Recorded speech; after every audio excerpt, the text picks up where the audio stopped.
પાટીલ સાહેબ, ખટંબમાં સ્કૂલ નથી, એ સ્કૂલનું બી કહી દો. કઈ વાંધો નહીં, સ્કૂલ પણ બનાવી દઈશું. સ્કૂલ માટે જણાવો. સ્કૂલ 1 વર્ષથી કમ્પ્લેન કરું છું મેં. કઈ વાંધો નહીં, જલ્દીથી કરાવી દઈશું. સ્કૂલનું પણ આયોજન કરાવી દઈશું. ખટંબામાં બિલકુલ સ્કૂલ નથી, સ્કૂલ વગર બધા પ્રાઇવેટ. એક વાર કહ્યું ને તમને, પછી તમે નો પ્રોબ્લેમ. એવું થોડી ખટંબા કમ્પ્લેન સાથે લોકાર્પણ કરીને એનો પણ ઇતિહાસ છે. 2 દિવસ પહેલા મોદી સાહેબે આપણે જોયું છે ને કે તમારું બરોડાનું એરપોર્ટ કેવું હતું અને આજે કેવું થઈ ગયું.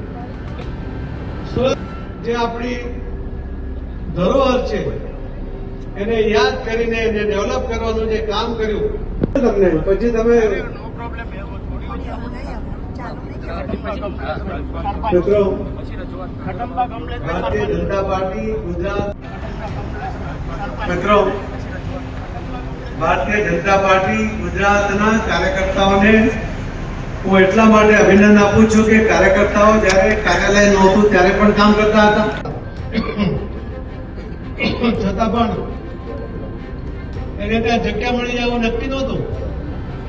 એટલી બધી ભીડ ત્યાં રહેતી હતી. વર્ષો સુધી દિલ્હીનું કાર્યાલય બનાવવા એવું છે, એની પાછળનો આપણો હેતુ હતો. એને બળ લાવવા માટે કાર્યકર્તાઓએ જે યોગદાન આપ્યું છે ખરેખર ખૂબ પ્રસન્ન. આ દેશના 60 થી 65% યુવાનો આ યુવાનોનો દેશ છે. બાકીના લોકો આ યુવાનો પર નિર્ભર છે. તે વખતે આ યુવાનો નિરાશ ન થાય, એમના ટેલેન્ટને ઓળખીને મોદી સાહેબે અનેક યોજનાઓ બનાવી. આ યુવાનો પોતાની રીતે કંઈક આગળ વધે, એમનામાં જે કરી છૂટવાની ભાવના છે, સ્વાવલંબી બનવાનો જે એમનો પ્રયત્ન છે, એમાં પૈસાની જરૂર છે. મોદી સાહેબે બેંકોને કહ્યું કે આ યુવાનોને તમે લોન આપો, વગર વ્યાજની લોન આપો. બેંકે કહ્યું કે સાહેબ તમે કહો છો લોન આપો, વાંધો નથી, વગર વ્યાજની લોન પણ આપીશું, પણ એનો જામીન કોણ થાય? ત્યારે મોદી સાહેબનો ભરોસો આ યુવાનો પરનો એમાં પ્રતીત થતો હતો.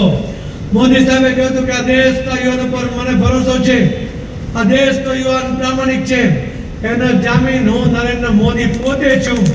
આખા દુનિયામાં કોઈ પ્રધાનમંત્રી કે રાષ્ટ્રપતિએ એના દેશના યુવાનો પર આટલો ભરોસો કર્યો હોય તો નરેન્દ્ર મોદી એકમાત્ર આપણા વડાપ્રધાન છે.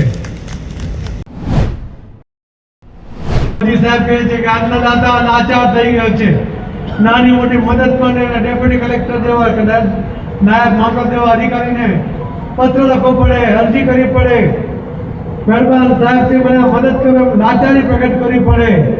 ખેડૂતોને આ લાચારી મોદી સાહેબને મંજૂર નથી. એમણે પહેલી વાર કોઈ સરકારી યોજના બનાવી તો મોદી સાહેબે બનાવી. દર વર્ષે ખેડૂતોના ખાતામાં 6,000 રૂપિયા જમા કરવાનું કામ કર્યું. કોઈ ખેડૂતોએ અરજી નહીં કરવાની, કોઈ લાચારી પ્રદર્શિત નહીં કરવાની, કોઈ વચેટીઓ નહીં, કોઈ દલાલ નહીં, સીધા એના ખાતામાં પૈસા આપવાનો સીધો સફળ પ્રયોગ મોદી સાહેબે કર્યો.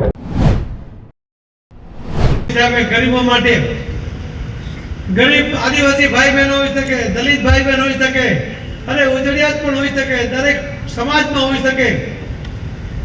આ દરેક સમાજના ગરીબોનો ઉદ્ધાર કરવા માટે, ગરીબી રેખામાંથી એમને બહાર લાવવા માટે કોઈ સૂત્ર આપવા બદલે મોદી સાહેબે એને યોજના બનાવીને એમને ગરીબી રેખામાંથી બહાર લાવવાનો સફળ પ્રયત્ન શરૂ કર્યો છે.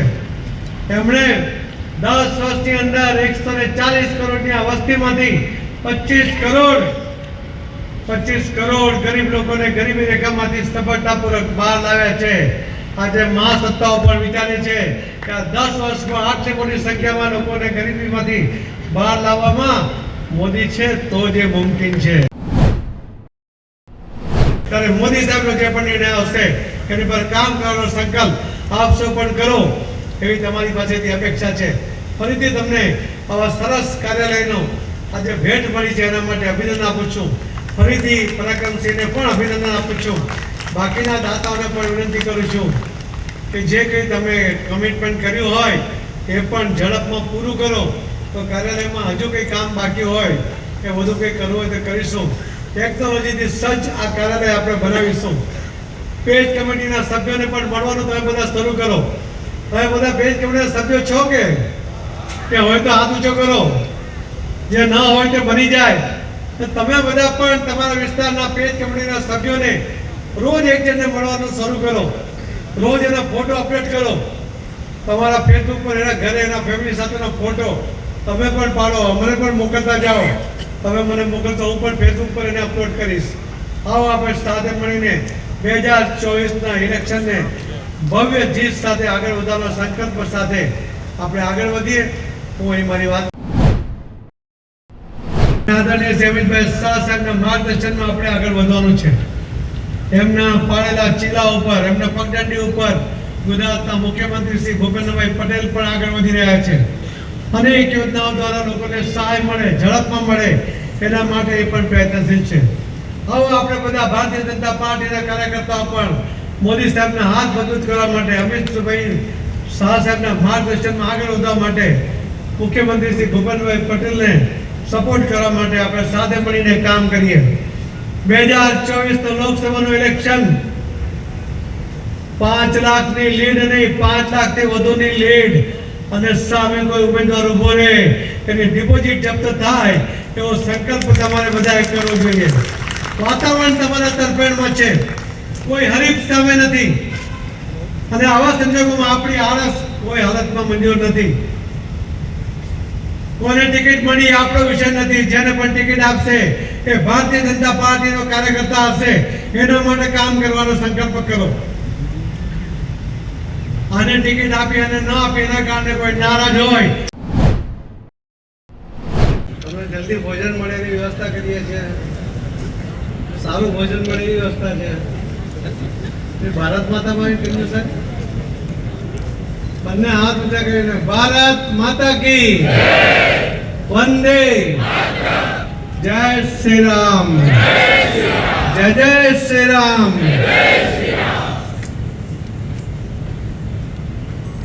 વડોદરા જિલ્લા કમલમ ભારતીય જનતા પાર્ટીના કાર્યાલયના આજના લોકાર્પણ પ્રસંગે અને ખેતી બેંક વડોદરા કચેરીના લોકાર્પણ પ્રસંગે આપણી વચ્ચે ઉપસ્થિત પ્રદેશના ઉપપ્રમુખ અને મધ્ય ઝોનના ઇન્ચાર્જ માન્ય શ્રી ગોરધનભાઈ ઝડપિયાજી, પ્રભારી વડોદરા જિલ્લા શ્રી રાજેશભાઈ પાઠક, પ્રમુખ શ્રી પાટીલ સાહેબ, ખટંબમાં સ્કૂલ નથી, એ સ્કૂલનું બી કહી દો. કઈ વાંધો નહીં, સ્કૂલ પણ બનાવી દઈશું. સ્કૂલ માટે જણાવો. સ્કૂલ 1 વર્ષથી કમ્પ્લેન કરું છું મેં. કઈ વાંધો નહીં, જલ્દીથી કરાવી દઈશું. સ્કૂલનું પણ આયોજન કરાવી દઈશું. ખટંબામાં બિલકુલ સ્કૂલ નથી, સ્કૂલ વગર બધા પ્રાઇવેટ. એકવાર કહ્યું ને તમને, પછી તમે નો પ્રોબ્લેમ. એવું થોડી ખટંબા